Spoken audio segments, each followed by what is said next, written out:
Hello everyone and welcome to Tanchaz Talk, the world's only English language program focusing primarily on Hungarian folk music. I am Kalman Magyar Öcsi, speaking to you from Toronto, Canada. Episodes of Tanchaz Talk, which combine a mix of music and stories delivered by me, are available as always on tanchaz.com, that's tanchaz.com,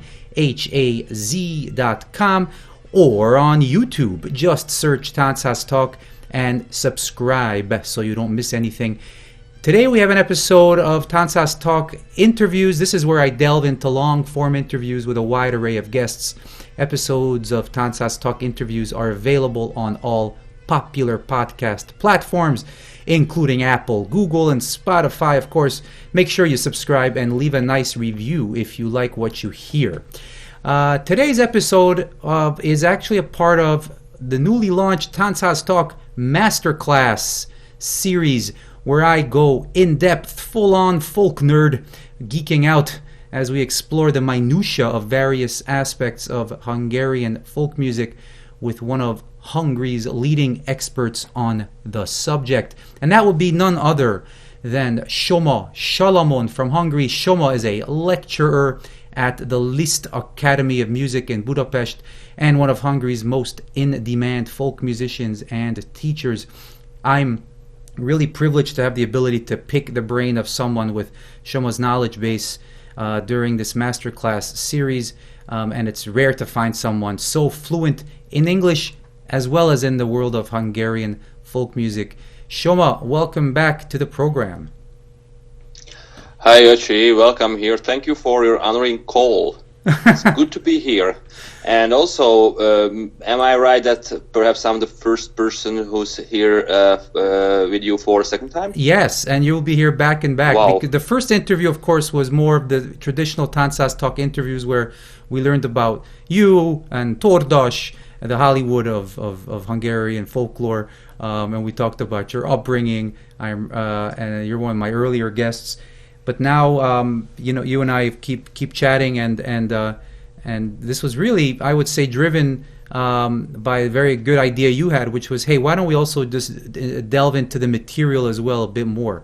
And I really liked that we were able to talk about this a few conversations, and here we are. I look forward to getting you back. We're gonna just scratch the surface, and to the listeners, I would say. As you listen here, you're kind of getting the delivery of the material that Soma often teaches at the Liszt Academy in Hungarian as well as in English. Is that right, Soma? Yes. I have a lot of foreign pupils here, and I give them lectures on ethnomusicology, folk music theory, and vocal folk music, tune typology, instrumental studies, a whole lot of stuff, and I always have to squeeze all this thing into only a curriculum of only 2 semesters long, and it's sometimes a little bit difficult to speak about such a lot of things in such a short period. But I don't know. I think they like my classes, so I try to give my best to them. We can, or we could talk about a lot of things, and I hope we will. Mm-hmm. So that's what I do. Yes, basically in the Liszt Academy. Of course, beside my other teaching duties there, which is for Hungarian students, like instrumental studies and also some theoretical subjects for them. But I highly appreciate all of my foreign pupils there. Yeah, well, and then your qualifications were very well laid down in the first episode we did, and today, I think for the master class, one of your areas of research right now, I know, for your doctorate.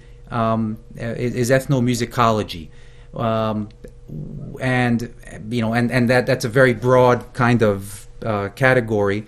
But today we're going to talk about the early study of ethnomusicology in Hungary and maybe beyond as well, and field research and how the research started, when it started, kind of some of the key characters and some of the most defining moments. And again, just so the listener is aware, this is a more in-depth, and this is really highly recommended listening, I would say, for people who really want to kind of get into the details. And we're gonna, in the future episodes, we can explore, harmonics, structures, and melodic structures, and kind of a little more, music theory as well, which I think will be fun. But I think for the first one, this is a more of a research and history discussion.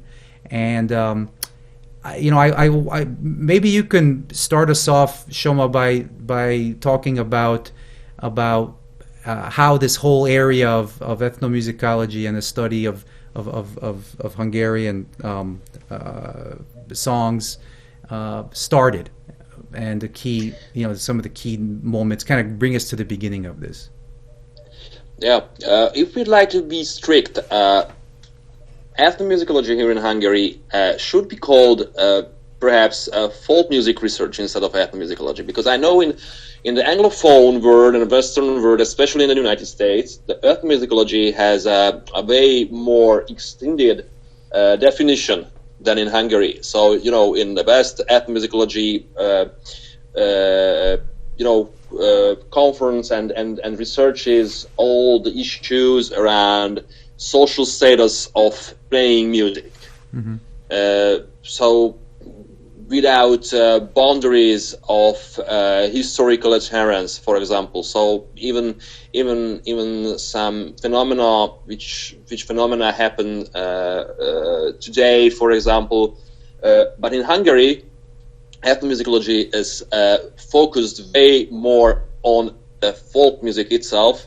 The folk music, which is more or less to be defined as something which comes from the lower social classes, or if we would like to be even more accurate, the music of traditional communities, mm-hmm. which traditional communities here in Hungary are called villages.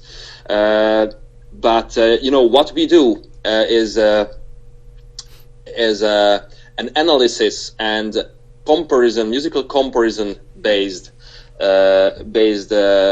discipline, and we use a kind of comparative musicology. So it's close to comparative musicology, but sometimes, in the meantime, it's sometimes accused wrongfully by Western colleagues as this Hungarian ethnomusicology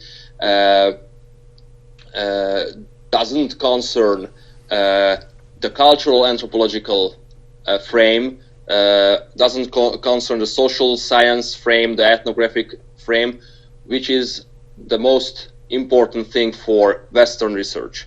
Mm-hmm. And the truth here is Hungarian methods, Hungarian ethnomusicology actually uses both narratives to understand phenomena in folk music. So when you also need to, as we can see in some movies, we always need two keys to launch a nuke. Yes. We always need two keys to launch the nuke. So that's a little bit the same situation here. So I think to understand these phenomena fully, we have to realize that all these coins have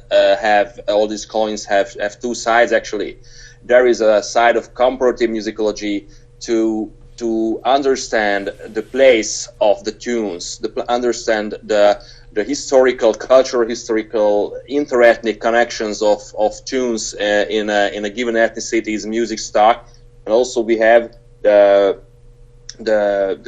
key of decoding cultural anthropological phenomena behind certain phenomena of music, the ethnographic background and stuff like that, because those effects together generate the character for a musical phenomenon. Mm-hmm. So we have to think complex. We have to think complex, and unlike as I said before, unlike certain Western colleagues argue, Hungarian ethnomusicology used cultural, anthropological, ethnographical angle, as well as the comparative musicology from the very beginnings. For example, in this topic, and I have to say that during this session, during this podcast, from time to time, I would like to propose some reading material for the esteemed listening audience. I have a wonderful colleague called Daniel Lipták from Institute of Musicology, and he has a wonderful publication, a wonderful article written in English and published in the Studia the Studia Musicologica, which is a Hungarian journal of musical studies, published in English. Mm-hmm. And he wrote a wonderful article, and he points in that article to the fact that the anthropological, cultural anthropological school in the United States.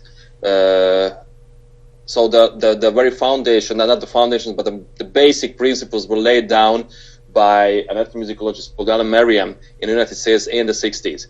And Lipták Dani, in this article of him, he just did a kind of extensive research, and he just points that Hungarian ethnomusicologist Oskar Dincser, for example, ran Alan Merriam with his very fundamental claims of which Merriam set out in the 60s. So Dincser foreran him with some 20 years.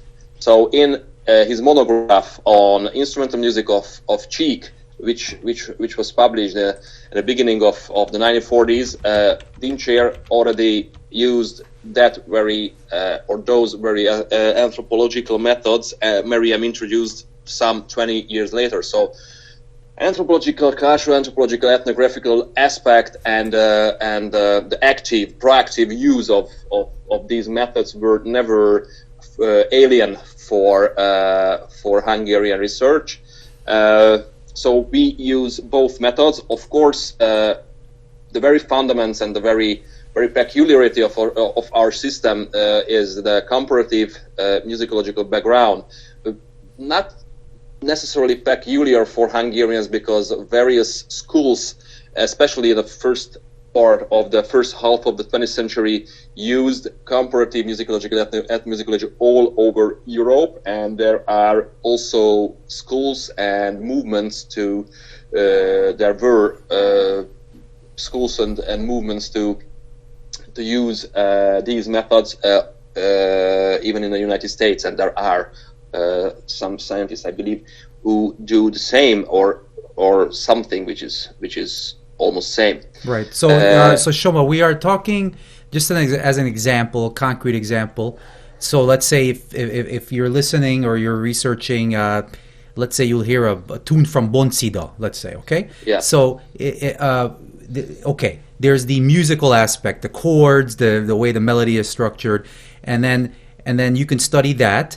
And then you also have to realize and understand, well, what's going on in that village, or around that village, who inhabits there, how did the kind of the anthropological or social mood or atmosphere of the area cause that melody to be to be heard as it is, so there's multiple layers of investigation that needs to be done when people are collecting these songs and kind of organizing them, right? Is that what I'm trying to just translate for the listener as well, as a concrete example of the many layers that goes into this. And Hungarians have been doing that from the very beginning, which we're going to go back to. But the point is, I think there might be some criticisms of ethnomusicology as it's conducted or was conducted in Hungary, that it doesn't go deep enough into the anthropological or social aspects. But you're saying that's absolutely not true. In fact, it's a big part of it. Yeah. You picked Bones of the Tune because you know that my wife's from there, or or just randomly? That was I forgot that Agi's from there, but also that's it's interesting because it's very rich area with multiple Romanians. That's true indeed. So if we listen a tune, just I think we should stay focused on one particular tune, no matter what the tune is. We have to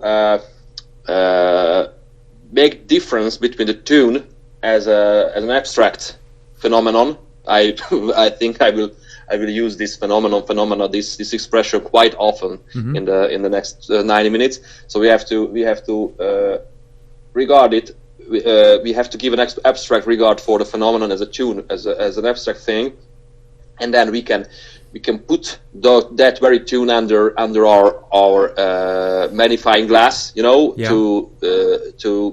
give a melodic analysis on the tune. So we just examine the movement. We just examine what we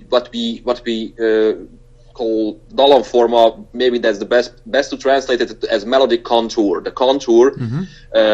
First, when we have, for example, a tune which is highly ornamented, embroidered with a lot of ornaments and a lot of ornaments and how to say, ornaments by the performer. If we speak about an instrumental tune which is performed by a band, where you have to take a look on. You have to inspect how the primage plays, how the contrast primage, just some kind of explanation behind the expression. Primage is a leading fiddler in the band.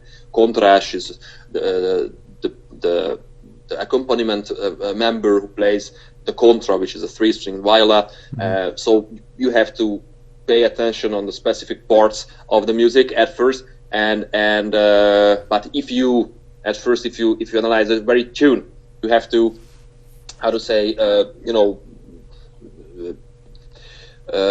I always use the metaphor for my students, like the kebab seller just carves down the slices from the kebab. But you have to at first you have to remove all the ornaments and try to focus on the very skeleton, the melodic contour, because that's something which is and that will be an abstract form. That will be an abstract form which is not the real phenotype, the real appearance of the tune in the performance, but that's something you can compare with other variants of this tune. You can and in order to achieve this, you can put it, and you have to put it into a typologic system if you can. If you can do this operation with a lot of tunes to stay focused only on the contour, on the movement of the tune, on all the inflection points, and there are some highlighted regions in the tune, which regions can reveal the most information on the contour. For example, the ends of the lines, when we speak about a strophic song, for example, ends of the melodic lines, and also some certain points when the line turns, and so after some practice you will have the skill to just compare these melodic contours with each other.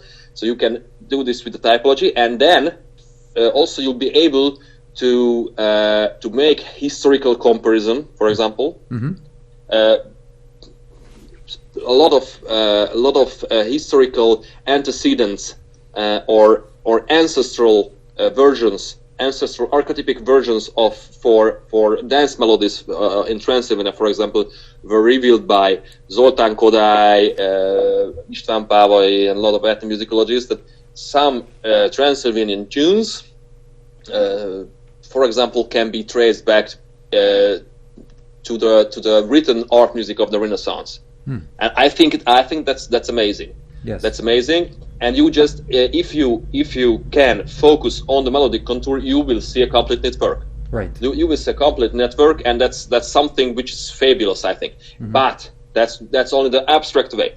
And then you have to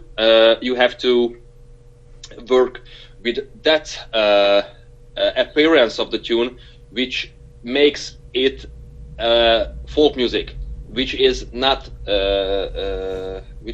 else nothing but the locality, the local characteristics provided at first by the specific musical style, if it exists, a specific musical style, a peculiar musicality of the very traditional community, and also provided by the specific peculiar musicality of its performer, because that we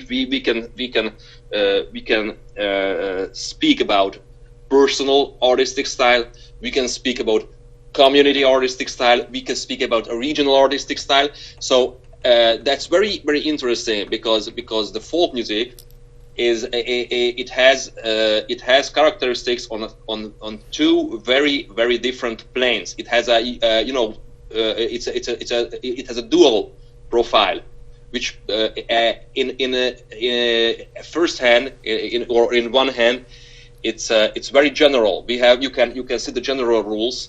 You can see the resemblances. You can see it as a part of a network. But on the other hand, it's very, very individual. It's very, very individual. And if you can conform these two aspects within your approach, then you made a solid step towards understanding internal mechanisms of folk music. So you have to do this comparison. You can do the comparison with historical sources. If we speak about a musical piece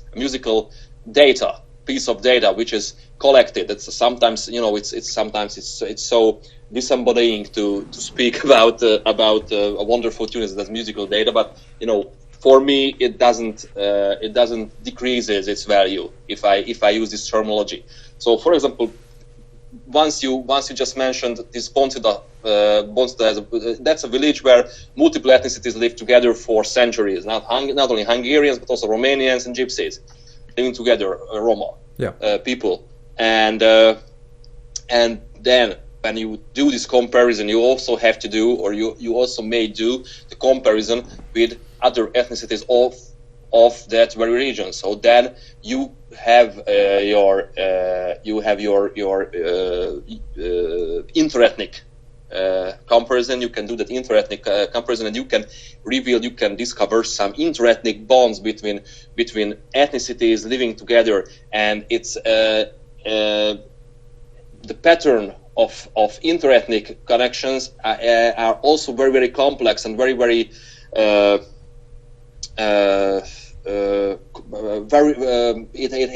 this pattern has also a lot great variability. Because there are regions where ethnicities are not mingling together and they live as separate ethnic groups, but there are other regions where they do, and they have common tunes in their dance cycle, they have common dances in their dance cycle, they participate in each other's dance events, and so there are a lot of examples, and all those examples of coexisting and living together for centuries has their peculiar pattern within the interethnic image of their repertoire, or their tune stock. It's a very complex. It's a little bit like network. Come on, it's a little bit like network research. It's a little bit like network research, but also it's about it has the artistic side. So I think it's a beautiful thing to do. It's very multidisciplinary. I mean, I just wrote down a few things. It's not enough just to talk about the music, music theory and all that. There's social science. Yeah, because you won't understand phenomena if you talk only about the music. Yes, absolutely. I mean, here your social science, anthropology, geography, history. I mean, there's so much going on here, and we're lucky. Hungarians are lucky, and this is where I want to kind of guide the discussion next, Soma, is to let's start talking about some concrete first steps. I mean, these in terms of the collection and field research and how it all started, because these songs have been around for centuries, but it's really let's talk about phenomena. It's a more recent phenomena where we started. I'll say people with from the city, people, researchers that started being able to go collect and then categorize and then continue into the future. Yeah. So that's where I want to kind of talk to next about where the beginnings of Hungarian folk music field research began.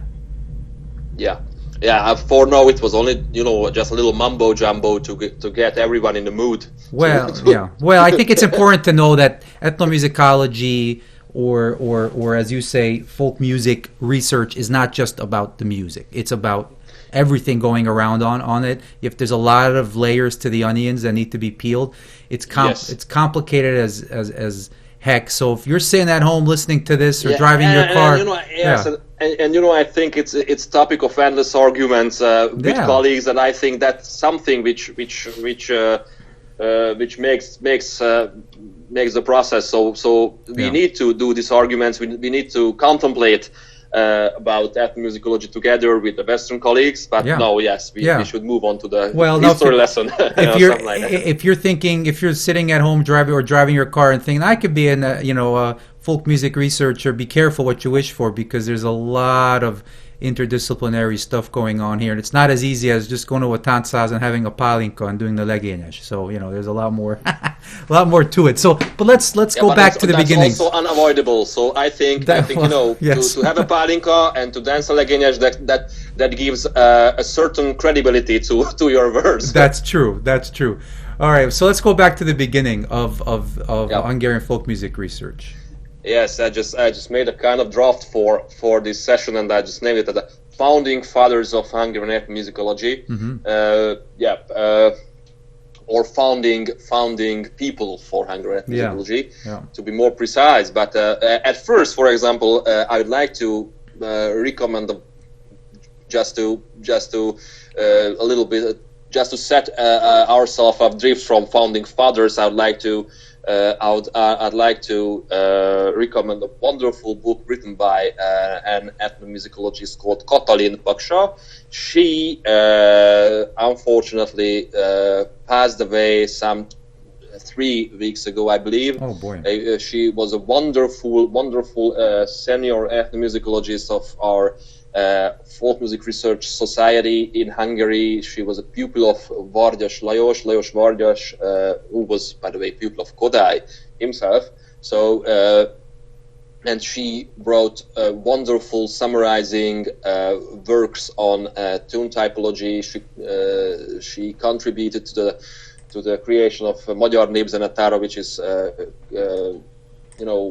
catalog for Hungarian songs, and also she wrote a wonderful book which was also published in English, and I'd like to recommend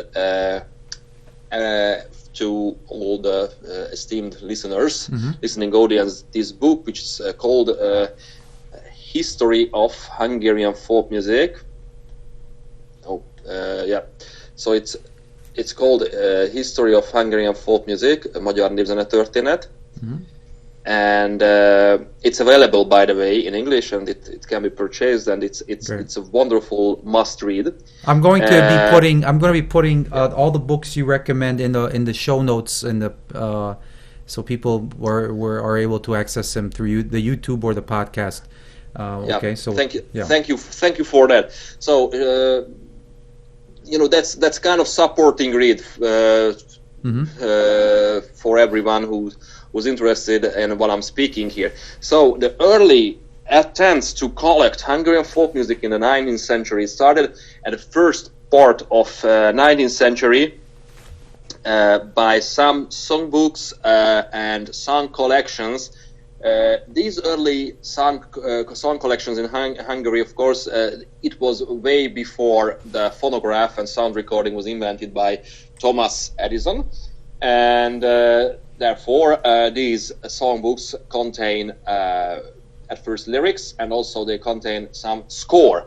I'd like to emphasize, and I'd like to highlight 4 authors from this period, the first part of the 19th century, from the so-called Reform age in Hungary, Reform Corps,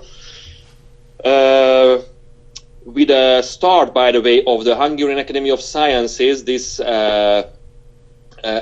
certain call for collecting songs, and not to say folk songs, because as I will point out later, the content of these books was primarily not about real peasant music, but some popular music. So it was an attempt to collect music from vernacular music or something like that. Maybe that's a good expression for it. So I'd like to highlight 4 authors. Sámuel Almási, István Tóth, Almás. They were clergy people. So Sámuel Almási was a reformed vicar from Transylvania. István Tóth, he was a church chanter. That's cantor. Yeah. Cantor. That's the cantor. Yes. Yeah. Church cantor, and also Daniel Mincenti. He was a kind of song composer, songwriter, musician, and also János Udvari, who was actually a geodete. He was a what? Sorry, say it again. He was a what? Geodete. Who's measuring geographic stuff. Okay. I don't know the a kind of engineer of geodata. Yeah, a geologist. Not geologist, but something like that. Okay. And Dénes Kis also, he was a law student from Papa. Now he sounds like a genius if he's a law student. Yeah. My favorite guy. And by the way, in terms of value of folk music source, that in terms of the percentage of folklore in these textbooks, the most important is the law students book, and also the book of the cantor Tóth István. Okay. But in the books of the songbooks of or collections of Udvari and Mincenti, there were some early attempts to raise some theoretical questions on. So, for example, in Udvari's book, there was a kind of idea, an early idea to initiate some kind of typology, some kind of categorization. Udvari planned to to categorize the songs based on their length, so the number of syllables per line in the strophic songs. Though in these books there was a kind of definition problem with the folk songs in these early collections, because here all the songs came and collected from vernacular source or God knows where. They were all called folk songs because they lived in the as the active repertoire of the folk itself, no matter it's townsfolk or village folk or something like that. But generally the content in these books is predominantly urban popular music, which is called in népies műzene in Hungarian, or népies műdal. Okay. So they are prevalent in these collections, and the percentage of peasant music, so real folk music, which has no known composer, no known author, and in the organic tradition for centuries, that these definitions were laid down later, by the way. But if we examine these songbooks, the percentage of original folk songs are really, really low. So Soma, can I ask two questions? The first one is what basic year or decades are we talking about? Mid 1800s, this kind of thing? We talk about 1830s, 40s. Okay. So around the Revolution. Yes. So it may be a little bit before the Revolution, just a few decades. So that's truly the first part of the 18th century. Back to the urban popular music. Sometimes, by the way, this music is most commonly, that's kind of meme regarding to Hungarian culture. In terms of Hungarian culture, it's named as gypsy music, or gypsy style, or városi cigányzene. But that's a pretty inaccurate label, since in terms of repertoire, these songs are composed and actually related to the mid-class urban dwellers. So the polgárság, which is, in the French is bourgeois, yeah. Or bourgeoisie. Right. So the polgárság, the mid-class citizen, urban dwellers, and among them, by the way, the so-called gentry class, which is the declassed aristocrats. Straight on.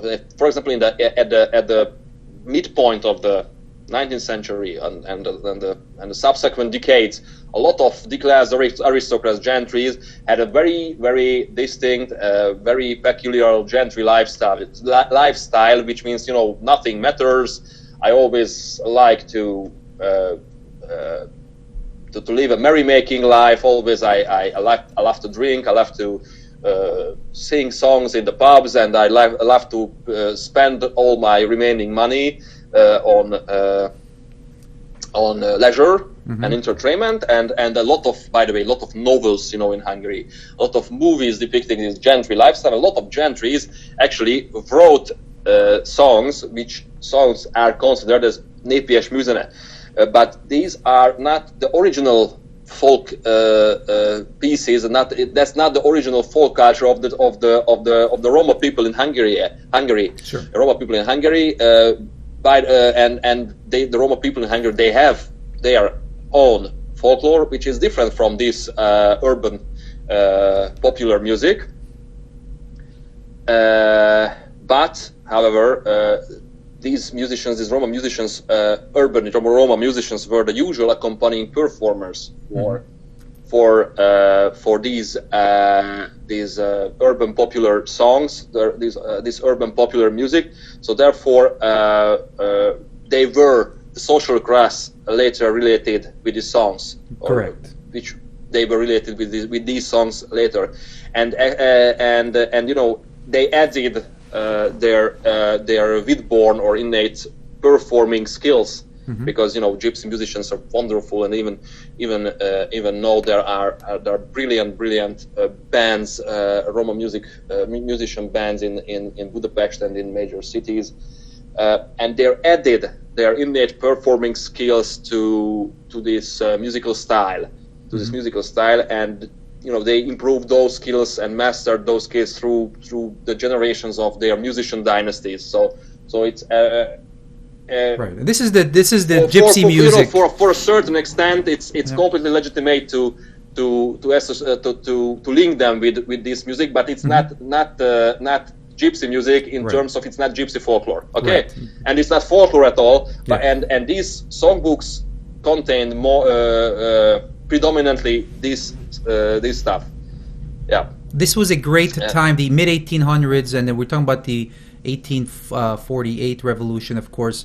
But this was the impetus for these songbooks was a national awareness, right? Hungarians being very wanted to Yes. really engage in their culture, and Yes, yeah. especially Yeah. to create something against the Germanization. Yes, yes, You know, exactly. because Germanization. So there was there. Hungarian is a kind of language and culture which is like an island in Central Europe, because it's mostly surrounded with Slavic speaking Yeah, Slavic, ethnicities, yeah. with a Slavic speaking word, Mhm. and with one also one nation of Latin language, which is the Romanian, Yep. and also with the German word, and in the under the Habsburg rule, the Hungarian culture was affected, especially the written culture, so not the folk culture in the villages, but the written culture, and the urban culture was affected greatly by the German culture, Yeah. and to seek the Hungarianness, the Hungarian sound, the Hungarian character in the music was a very important notion against this assimilative Germanization of that time.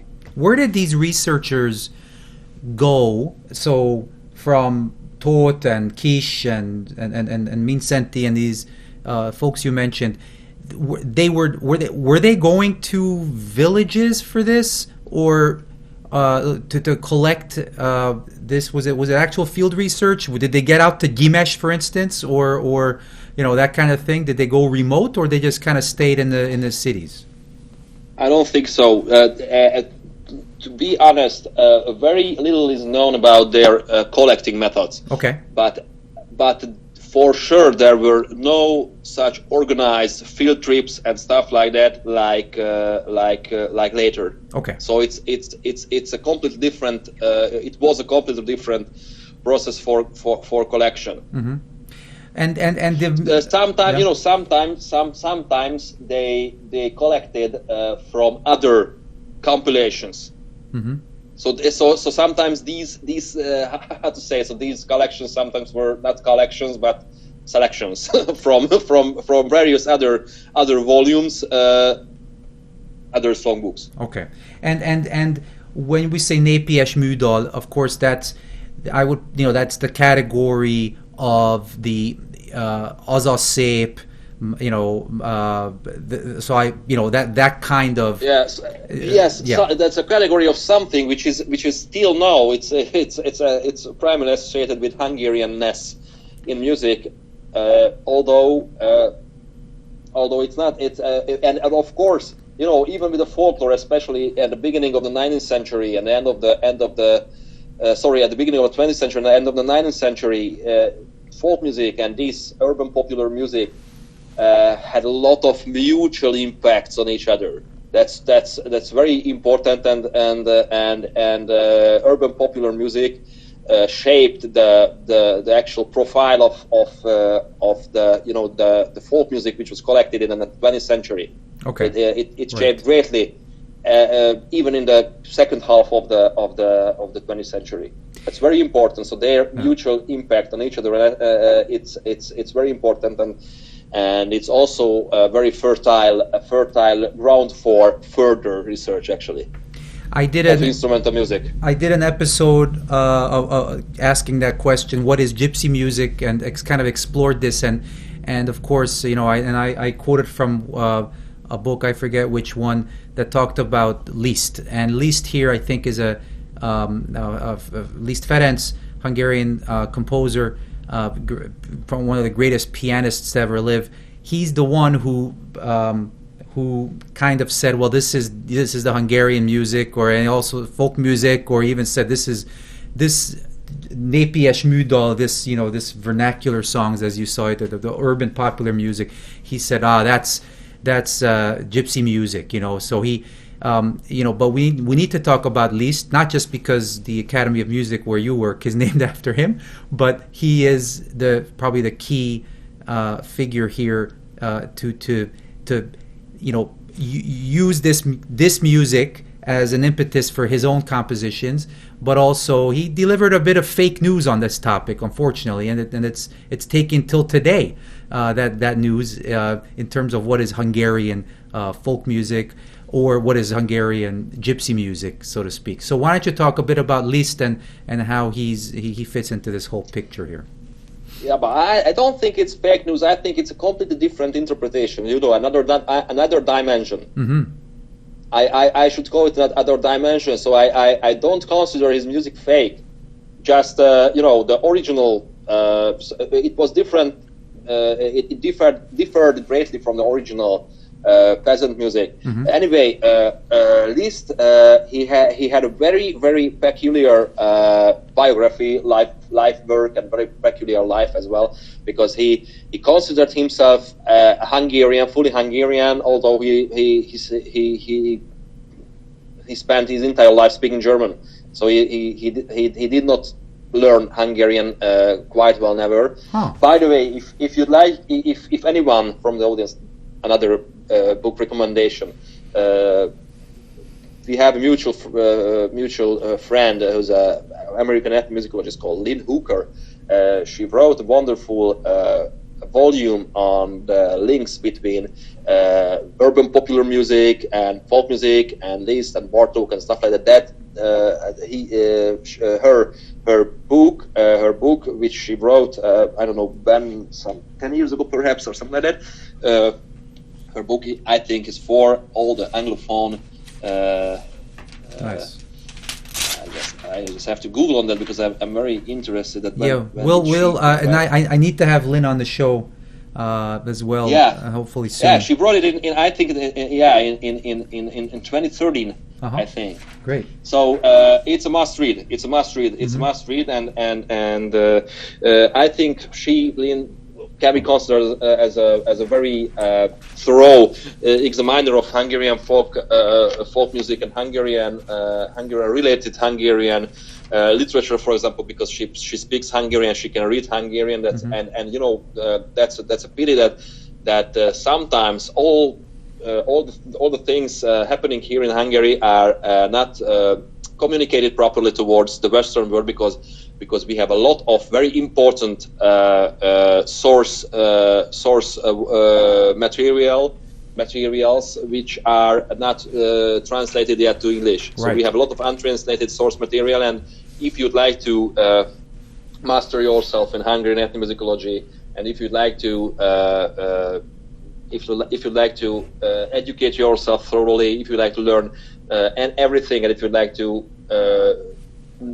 dive deep and know this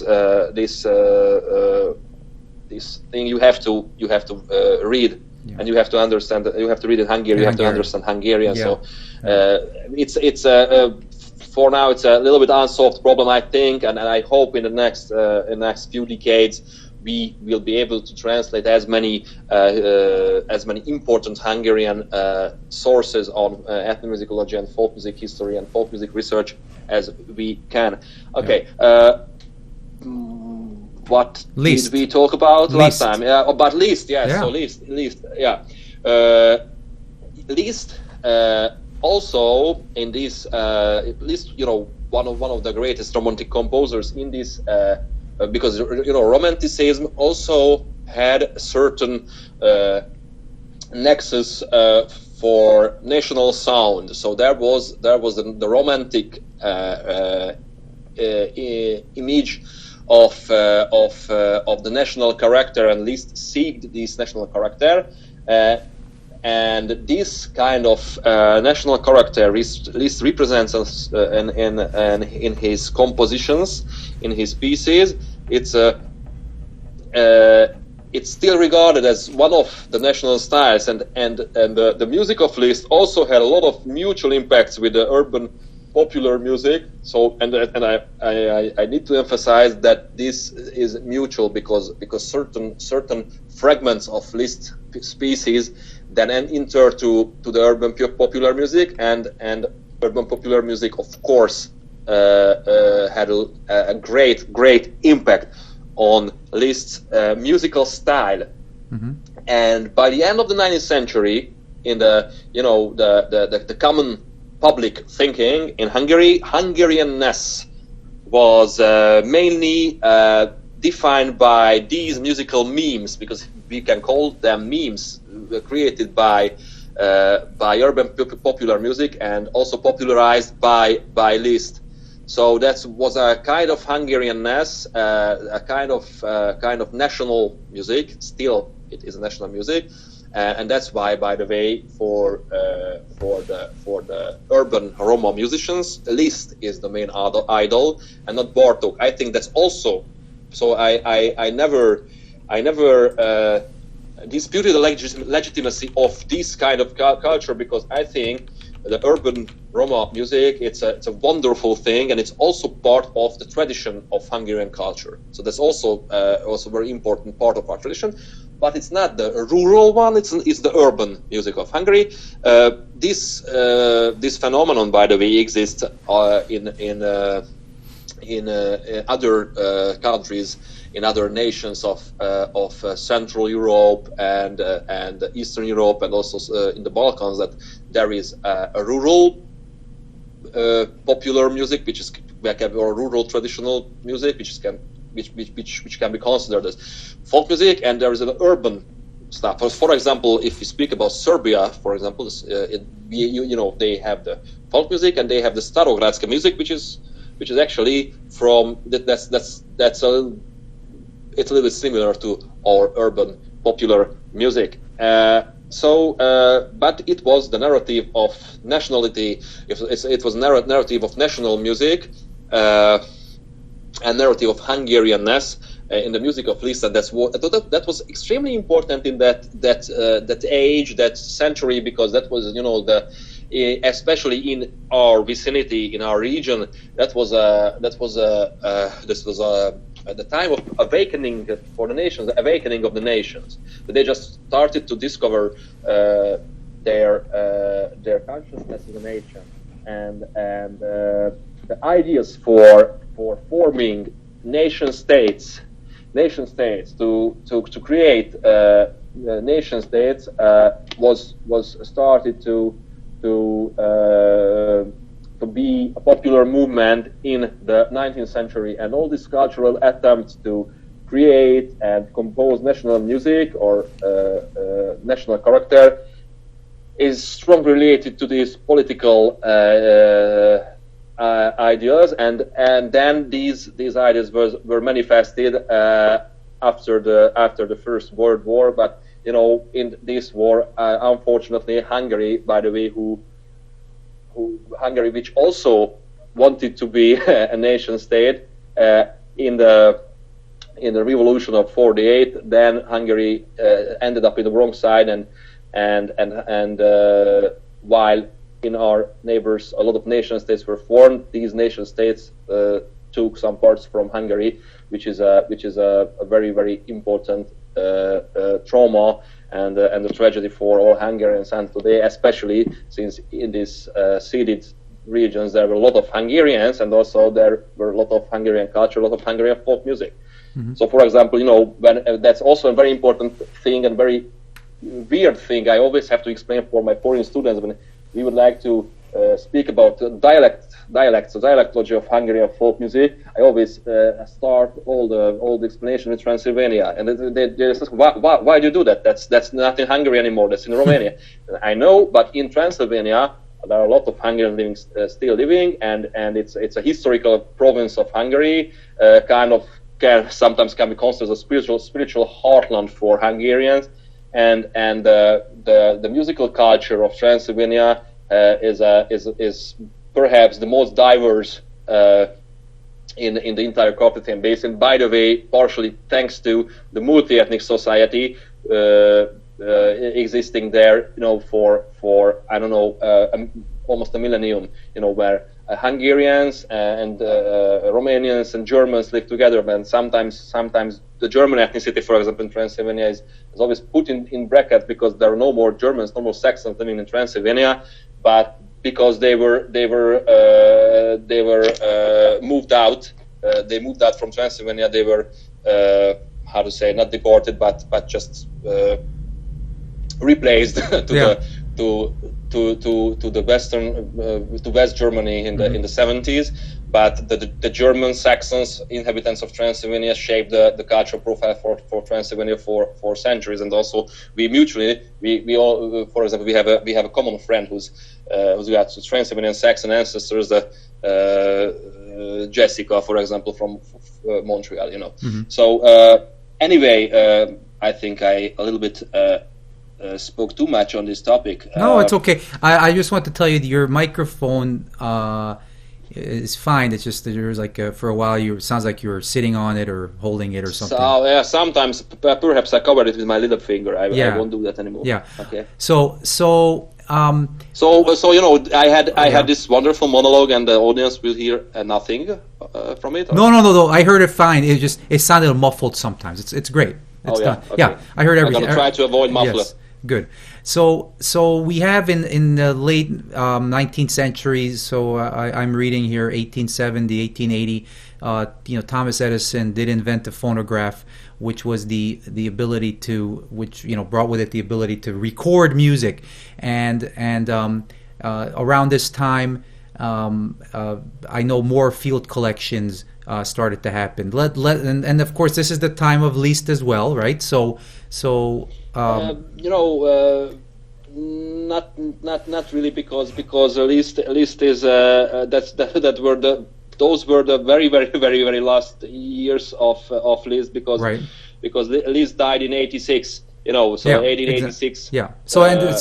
But basically, I'm bringing us to the end of the 19th, beginning of the 20th century. By the way, but if you are saying Liszt died in 1886, exactly 10 years before the very first sound recording of Hungarian folk music. Well, let's talk about that first field recording. How did we get there? What was the impetus for the work that started at the beginning, the late 1890s, beginning of the 1900s? Yes. From the second half of the 19th century, especially the 60s, 70s, 80s onward, a massive spree of collecting spree started. That was the starting point of it. By the way, was the founding of the Hungarian Ethnographic Society.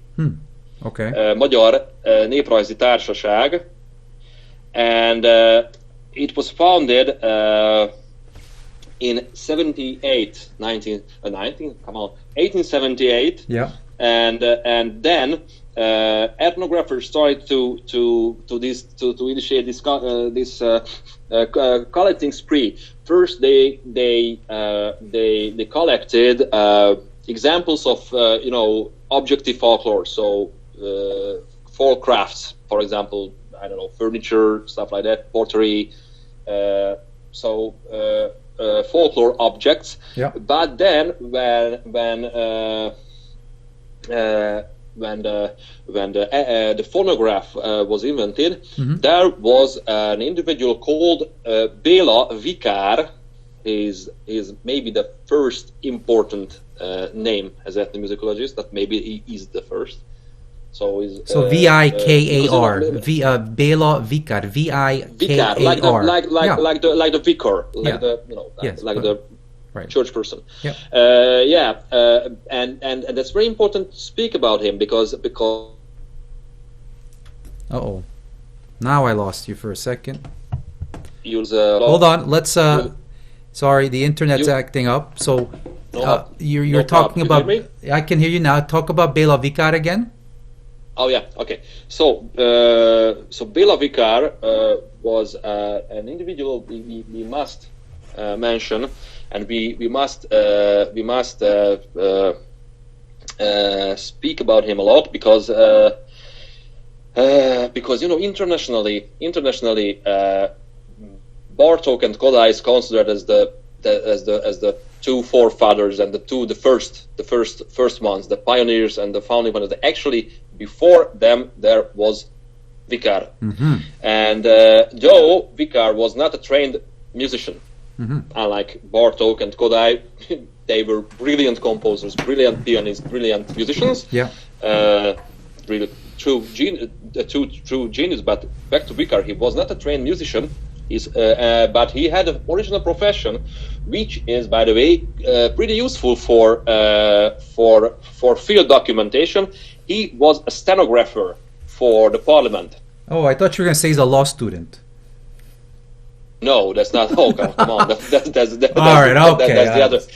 other guy. That's the other genius. Yeah. That's Kish. So stenographer for the parliament. That's very cool. He was a stenographer, and he knew the stenographic system. Yeah. And this stenographer, he could transcribe live speech. Mm-hmm. He could transcribe storytelling and singing the text easily at its live speed, because that was his job in the parliament. By the way, he's got another accomplishment, very important accomplishment in literature, that he was the first translator in Hungary of the Kalevala.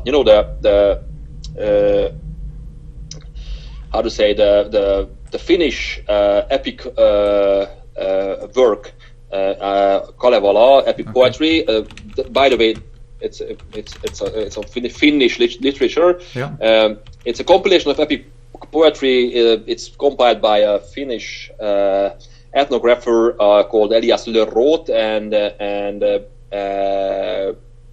so it's a kind of compilation of Finnish folk stories of the creation of the world and a lot of epic mythical history stories.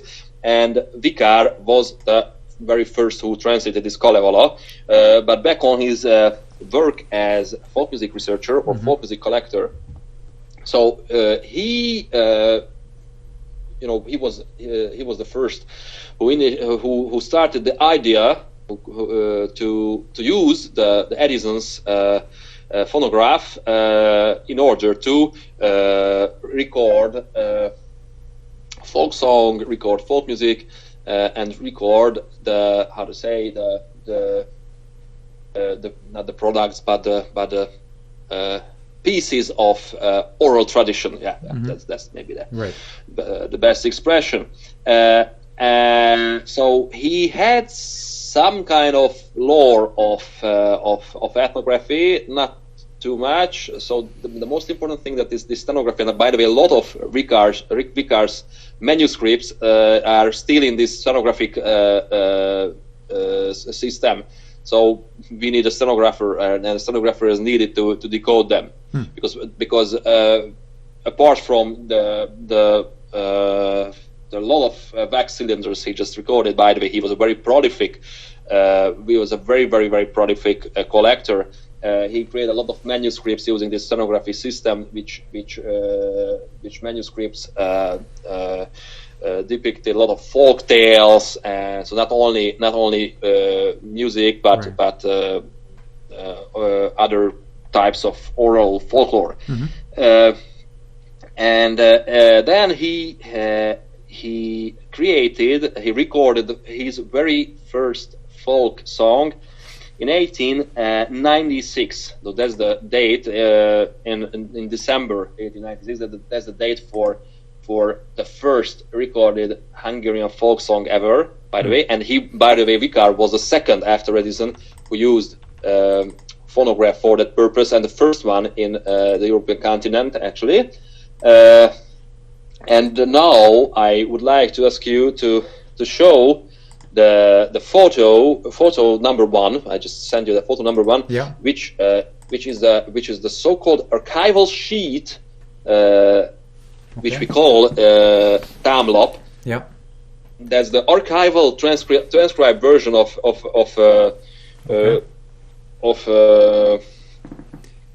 a recorded piece, a recorded item. Yeah. And these archival sheets are used for catalogization in the Hungarian Institute of Musicology. So they are very important items in order to create the catalog for the folk folklore items, the songs and instrumental music.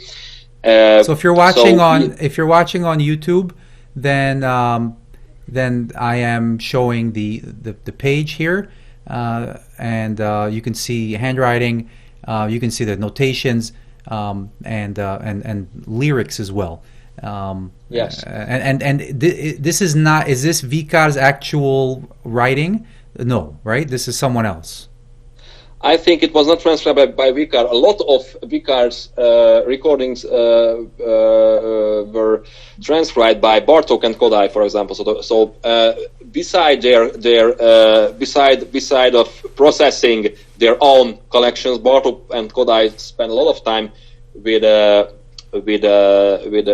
transcribing the cylinders of Vikár, and also to put them into the typology. So I think I don't know how much time Bartók had, but in his life he just worked, I don't know, four to six life works, 4 to 6 parallel life works. So can we listen? Anyway, we have the recording, okay. Right? Yeah, we have the recording. That's what I want to say. Amazing. We have a recording. The song itself is the Ballad of Fehér László. That's a very, very important. In terms of the text folklore, it's a ballad of Fehér László, and it was recorded in Csincsetanya, which is in Borsod County. So I think, without any further explanation, we may just so let's listen it. It's a tough recording. I'd like to also warn the esteemed listeners that these songs were already filtered. So the sound is already filtered by the experts of the Institute of Musicology.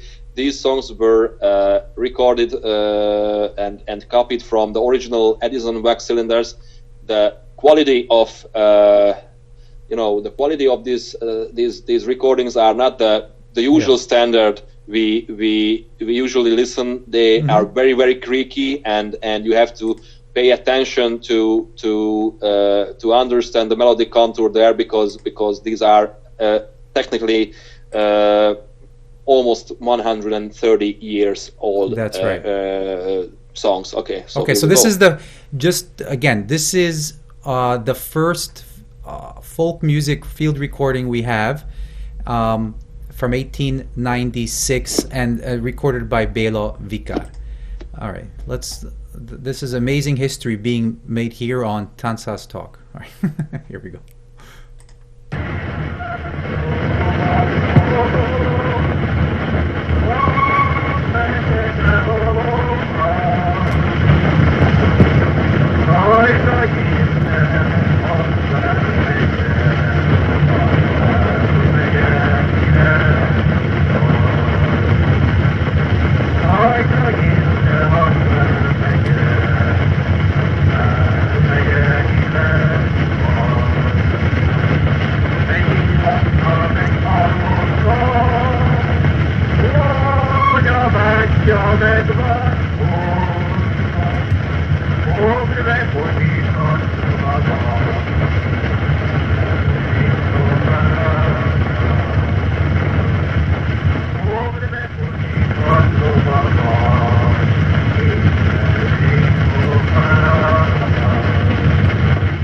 There you have it.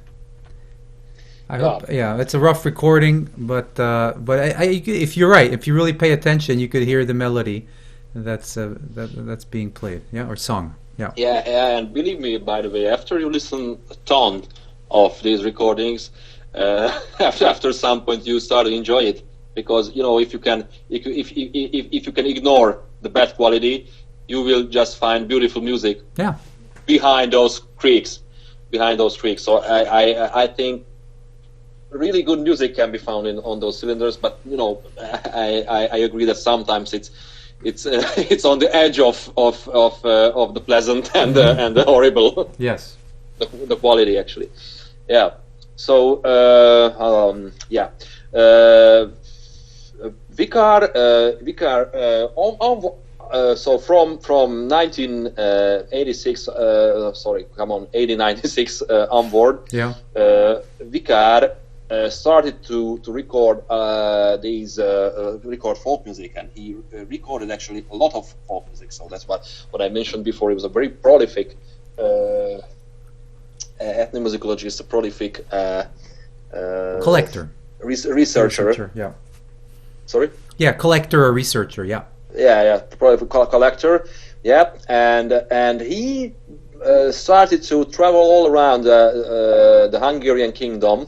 Mm-hmm. to collect folk music. So, for example, he collected wonderful pieces in Transylvania as well, and there's a remarkable and very famous photo showing Vikár and fellow musicologist musician Antal Herman in a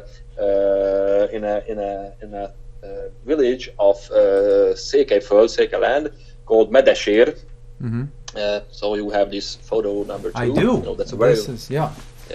Here we go. That's a very famous photo where Vikár and his colleague, they just inspecting and recording the primás, the fiddler there called Balog János Balog.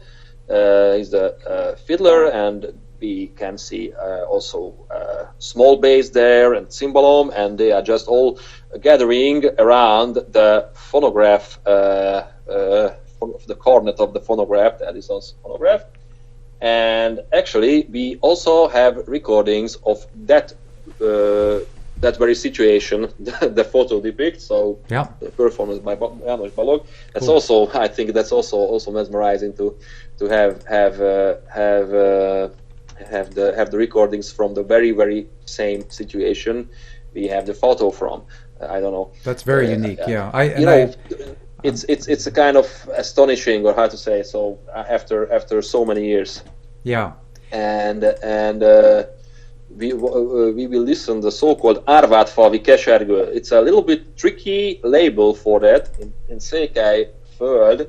Sometimes, the slowest dance called the jártatós, or it was in some certain places it was replaced by a more modern version of the dance cycle, beginning slow couple dance called csárdás. Mm-hmm. But these dances, especially the jártatós, so the beginning dance of the dance cycle, can be labeled by a lot of names. But these are more or less synonyms to each other. But these are all vernacular names, and sometimes these slow dances are called kesergő, for example, which is actually or keserves and kesergő is used in other regions for the so-called the plaintive song.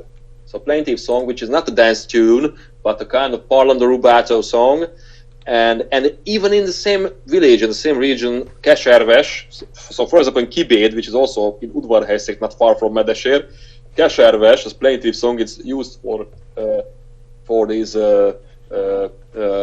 parlando rubato song without a strict juice or rhythm, and used only for singing and not for dance accompaniment. But the zöld keserves, so green keserves, is used to label the jártatós or csárdás. Now you sent this to me. This is we'll play this, right? So this is around the beginning of the 1900s, maybe, or end of the 1890s. And recording by Vikár in Medesér, which is in Transylvania and Székely. By the way, the piece itself is called Árvádfalvi Kesergő. Okay. Árvádfalvi Kesergő, and it's very important because the form of the song is this. Based on the form. It belongs to the so-called jajnóta. Jajnóta, it's a very peculiar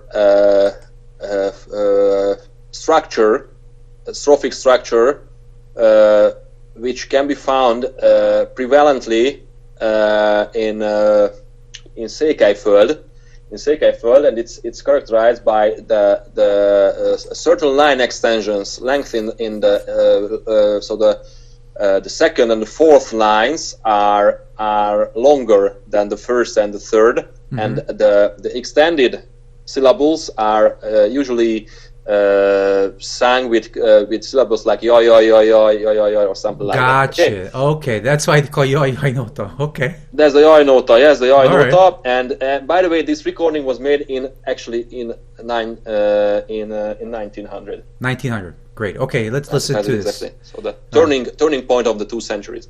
Okay, here we go.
There you go, 1900 recording there, Vikár Béla. Yeah. So as we heard there, perhaps we have a structure which a strophic structure with 4 lines, and actually the original length of the not original length, but the base length of the lines are made of 8 syllables. That's 8. And that's until the 8th last, and we have an extension in the second, another 8, in the third, and another 8, and also this tail, and that's why it's called the I nota. This structure, by the way, is known in a lot of, maybe in the more popular variants in the Tanchaz mozgalom. So, for example, I'm sure that you also used to play sometimes the Virágzik a cseresznyefa. Yeah. So, for example, this one, that's also a jaj nota. Right. And you know, that's a very, very important form. Bartók defined it, by the way, and it's a very, very important form in Transylvanian music, and also it has a lot of interethnic aspects. So it's a very, very interesting structural form to research. May I ask something on this, because so here we have a very interesting, going back to the beginning of the very beginning of our conversation today, we talked about what goes into an ethnomusicology and then the various interdisciplines. And you mentioned, just talking about this one melody, you talked about, you know, the comparative musicology, or typology aspect of this, just looking at the structure of it on its own and then comparing it to the region around it. And then you also talked about the you know, there's a interethnic pattern as well to this, because I think with Romanians, for instance, that they have off like that, instead of yo, they say some off. Yes, that's exactly. Very important. So there's so much. Just bringing this full circle, you know, just for the listener, you know, there's so much going on here, and we're able to go back, of course, to this one recording. I think this melody, most people listening would know anyway, and it's really cool that it's a recording that goes back 121 years now.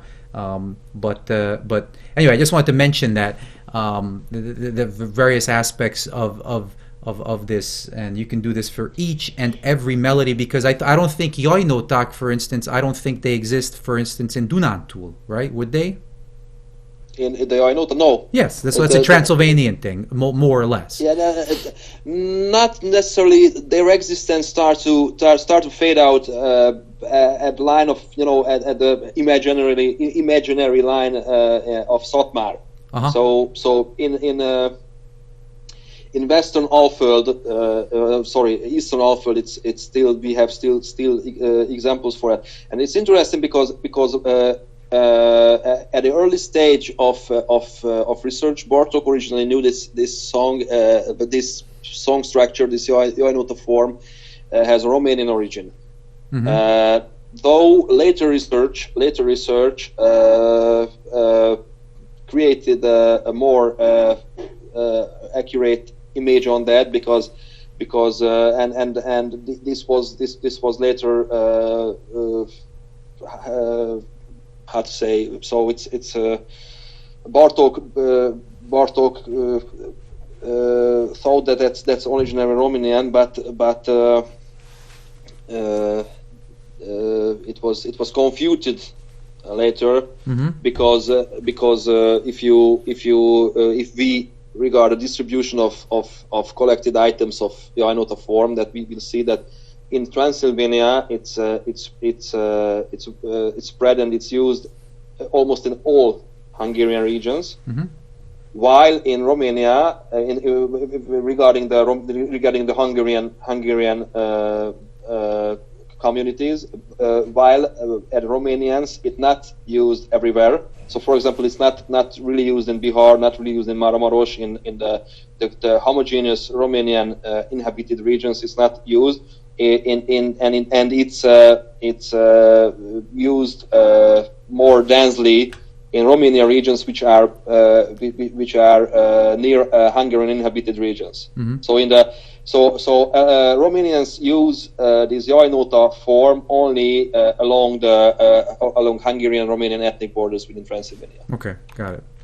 Okay, but Bartók, because this form misses from the western part of Hungary, Bartók originally had a theory that it's Romanian, but it was computed later. Yes. Gotcha. So and you mentioned Bartók, and I think we go from Vikár into Bartók, and Bartók is I think we are going to probably start the topic of Bartók and his work and not finish it, and we will do a part 2 on this as we continue to build on the material here.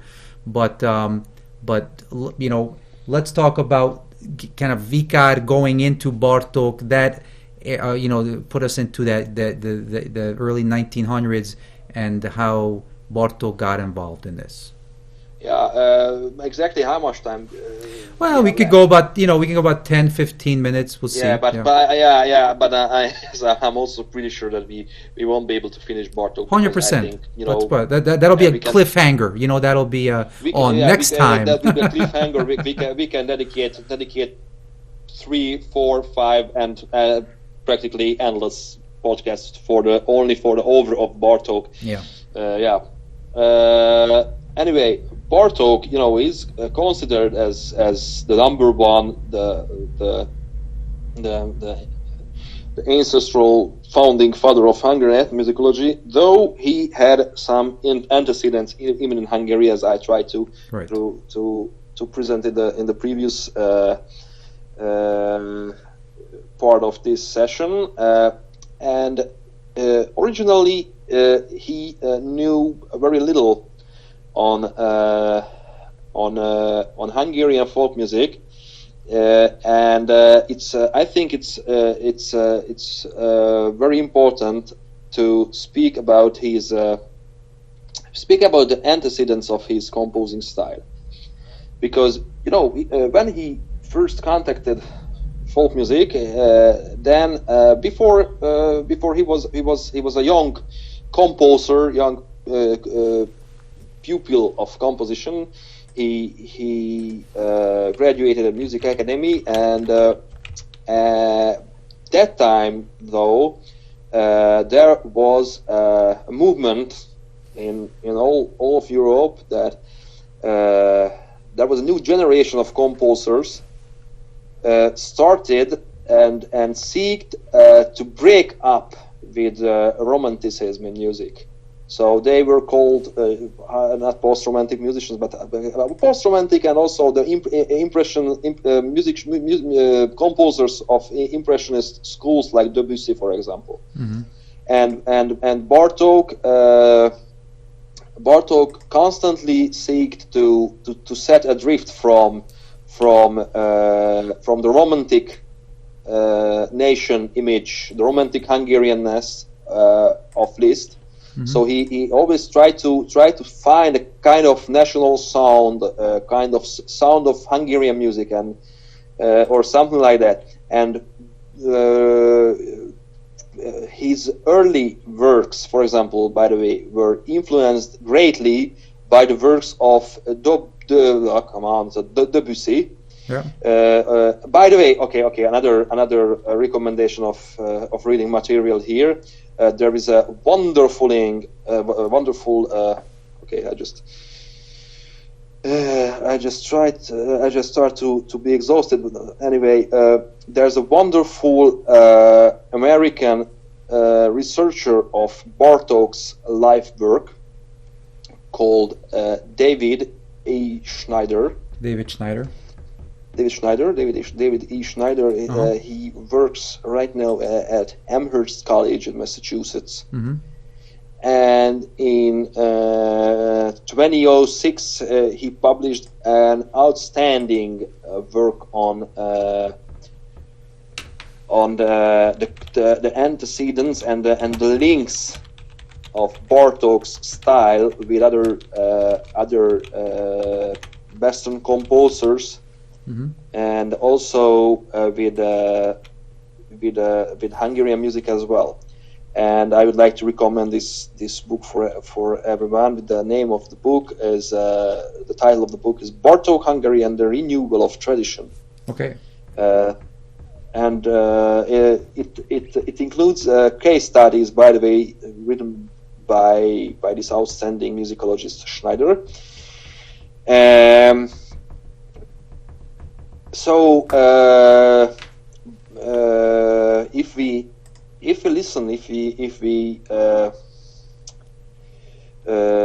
regard the earliest compositions of Bartók, earliest pieces, for example, Debussy was among the composers who had a great impact on Bartók's work. Mm-hmm. And for example, Debussy also seek to set adrift from conventional musical forms of the 19th century. Okay, so the romantic musical forms of 19th century, and he experimented a lot with the so-called oligotonic music, which is composition style which uses scales with not as much notes as the diatonic or modal scales or the chromatic scales. So not 7 degree scale, or not a 12 degree scale like in the chromatic scale. Mm-hmm. But in Debussy's compositions there are a lot of pieces which use these then very bold new ways to compose music with these oligotonic scales.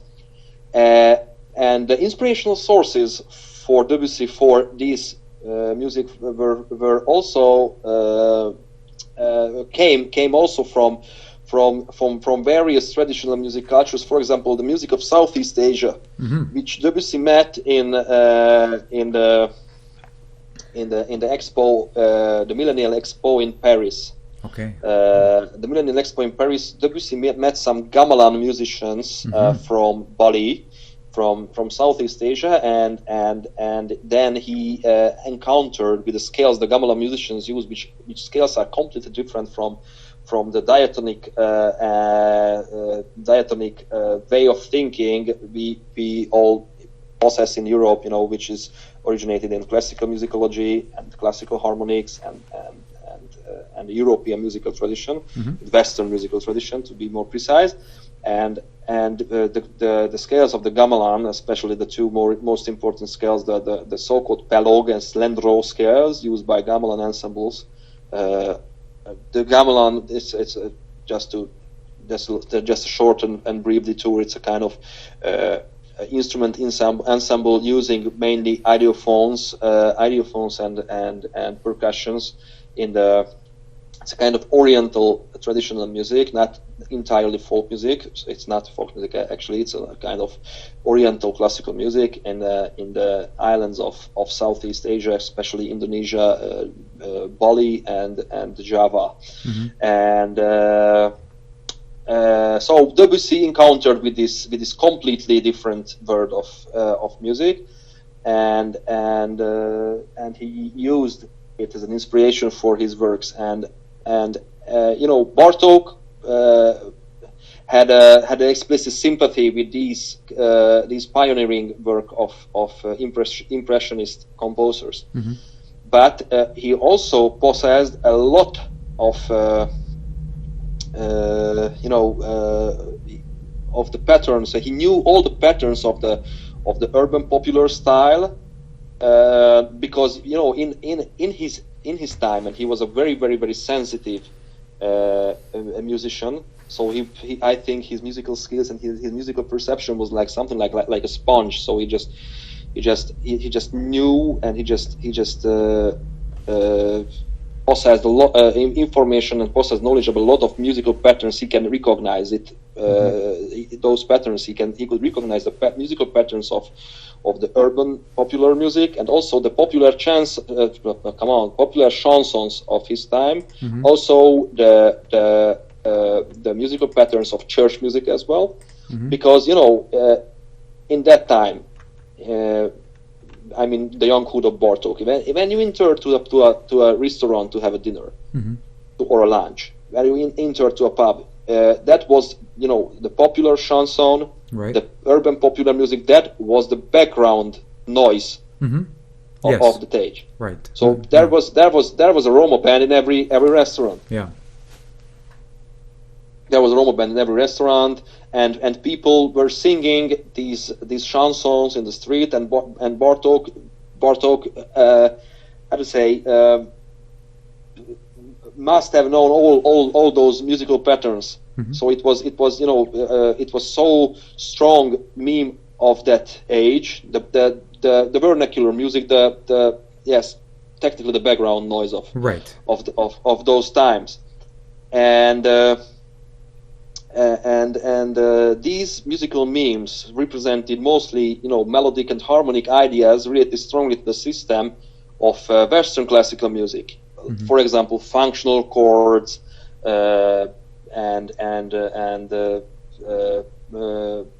parts composed along the principles of Western musicology, stuff like that, or compositional principles.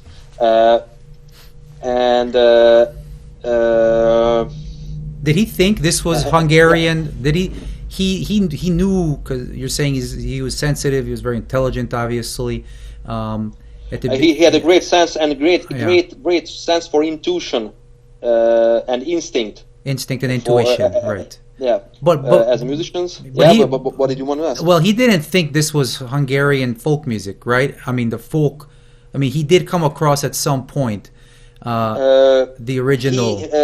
Before encountering with the real folk song in 1994, he tried to find the Hungarianness. He knew a lot of nota, but he had no clues. He had no any benchmarks to start from. So we see the effort in his life work in his early years to find something very Hungarian. But he had no benchmark. He had nothing to catch, nothing to set his foot upon, or I don't know. I try to. Right. No, I get it. But did he? I try to express myself in English. Okay. So, no, I get. Okay. And with this background and with this background and with these influences, there was a very remarkable and milestone encounter for him, which was in 1904. He had some holidays, or he was visiting one of his relatives, I believe, in a mansion at Gerlice Puszta, and then in that mansion there was a handmaiden, a Székely handmaiden called Dósa Lydia. Mm-hmm. She was a handmaiden there, and Bartók just one day Bartók just heard her singing. Gerlice Puszta in today's Slovakia, right? Yes, but the songs are not from today's Slovakia, because the songs themselves are originated from the home village of Dósa Lydia, and she was from Kibéd, which is a Székely village. And by the way, in terms of ethnomusicology, in terms of folklore, and in terms of musical folklore, Kibéd has a very important role. I will talk more about Kibéd later in the following sessions. So Dósa Lydia, Bartók just heard these songs Lydia sang. This is crazy. I mean, let me just put this into context, and we're going to wrap up very shortly here, but because this is a very good cliffhanger moment to stop him. But guy from Budapest, well, he's not from Budapest originally, he's Transylvanian, right? Bartók, I think. Not Transylvania. He's from Banat, so he's from Bánság, I think. Arad megye, it's Nagyszent Miklós. Okay. That's not Transylvania, it's Partium. Okay. So he's studying, and he's in his early 20s in Budapest, and then he takes a vacation to go up to today's Slovakia, of course, to Gerlice Puszta, and there a girl that's working at the mansion there as a maid or whatever. She's from Székely area, and she starts to sing, I guess, or whatever, however that happened. Just while doing clean up, she just started to sing, and that's such a coincidence, and at the same time that's God's hand. That's right, and Bartók loses his mind. And what is may I show a picture of this young woman here? Yeah. You have a picture. I sent you. There's a Lydia, a very cute woman actually, and maybe there was some. Do you think is there some love connection here with Bartók or no? Okay, so what is his? I don't know about that, but actually. There are some books on Dósa Lydia's later life. For example, I think it's not translated to English. An author called János Rádúj made a short book on about Dósa Lydia, and in the 70s, I believe, a Transylvanian composer and folk music researcher called Csaba Szabó also visited the old woman. Dósa Lydia, who was married, and then she was a very, very old lady, and Csaba Szabó interviewed her about her first encounter with Bartók. Very cool. What was Bartók's reaction? Yeah, so that's very important. You also have another image, which is the score, the archival sheet of the song, the first song, which is supposed that was the first song Bartók heard first. Okay, I'll show that. Yeah, but what was his? Now is this his handwriting? I think it's not his handwriting. I think, but I don't know. I'm not confident enough. Yeah. No worries. All right, I'll show it. So what was his reaction? Yeah, first let me because I have my flute here. So let me play it because as it's that's his handwriting. That's his handwriting. Great. That's his handwriting. Okay, so you're gonna play this tempo giusto, please. I got a tempo giusto. Yes, it's a dance tune. Yeah. I'm gonna play it because that's an originally no phonograph recording was made because Bartók for this coincidental encounter, Bartók did not prepare with a phonograph machine, and I think that time he didn't even have any phonograph machines. So, but I tried to play it. By the way, it's in the Tanchaz. This song is mostly known from the Gyimesi. Okay. So it's Gyorsan leesett a sárba, you know, the red apples falling into the mud. Of course it did.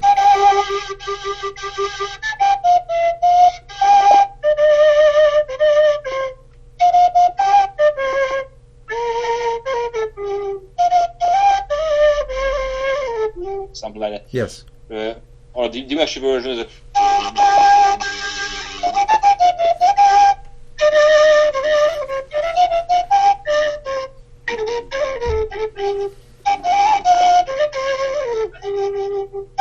was a beautiful song, and you know, this first encounter we did, you know, this if anyone heard you know, urban popular music with a long line structures and diatonic and chromatic scales, and if anyone knows that, it was such a contrast for Bartók, a stunning encounter indeed. So he was just shocked that what's that? You know, and since these songs, even this song, it has a pentatonic character. It uses way less notes than an urban popular folk song does, and also just an octave 1 to 8 range. So and you know, for Bartók it was, oh my God, that's something new. And I can imagine that deeply in his mind, it reminded him to that a little bit, that for that way, that path that Debussy, for example, walked in, or something like that. Right. And for him, that's the thing I was looking for. You know, that's no, now or never. And he has a quote of this encounter, Bartók. That's, at first I read it in Hungarian, and then I'm gonna try to translate it. So, egy véletlenül kínálkozó alkalmat felhasználva próbaképpen meghallgattam egy székely falusi lányt, Dósa Lidit. Lejegyeztem énekenyomán egyszeribe 5-6 dalt, csupa teljesen ismeretlen dallamot, amelyek teljesen elütöttek az ismert városi magyar nótatípusoktól. Ez az első kísérlet határtalan lehetőségek felé mutatott utat. Elhatároztam, hogy rálépek erre az útra kellő előkészület után. So it's translated, so using a coincidental or a sudden opportunity, just as a try, I listened as a Székely village girl, Lili Dósa, and I made a transcription after her singing of some 5-6 songs she sang. These songs were completely unknown for me, and they were completely different from all known types of urban Hungarian nota, which is urban popular song actually. Right. And this first attempt and this first experiment opened the path for me towards endless opportunities, and I decided to step into this path after proper preparation. Yeah. Amazing. This is the changing moment. I mean, this is it. Yeah.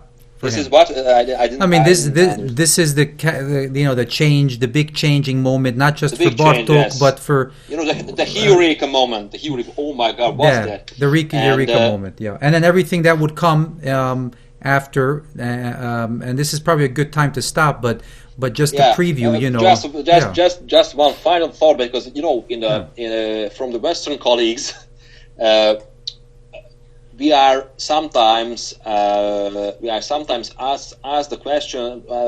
They ask the question that what was the fundament and what was the reason, and based on what Bartók started to make difference between new style songs and old style songs. How could he decide that it's older and it's newer and sometimes they consider this not scientific enough, because what was the reason for Bartók to do that. Did he really pass us the knowledge to decide what's new and what's old and what's newer in the tradition, what's older in the tradition and stuff like that? And believe me, with his antecedent, not with his history as a young composer, with his experience in that very age Hungarian music, with his composing, fieldworking instinct, and by the way, based on the statistics, based on what he encountered when he started to collect folk music later on field, he could, and it's completely and clearly visible if you just regard on the entire tune stock of Hungarian folk and the Hungarian language area. That's brilliant and that's amazing. Mate, I think. Great. Soma, thank you for offering to do this masterclass series, which I hopefully will run for many years. And I think we have a good opportunity to kind of cut the episode now with a scissor, and then we're going to have part 2, and maybe, obviously much more, but I think the next time you're back, we're going to explore the work of Bartók and beyond. I hope it wasn't boring. Well, if it was boring, then that's okay. We gave adequate warning that this is going to be geeky and nerdy, but it did come full circle, and I think it was very, very exciting for me, and I learned a lot, and I hope the listeners did as well. So and sorry if I got entangled with English sentence structure sometimes. No, it's amazing. You did a great job. Thank you, Soma, and until next time, on behalf of Soma Salamon and myself, Kalman Magyar Öcsi, take care of yourselves, and we will see you next time.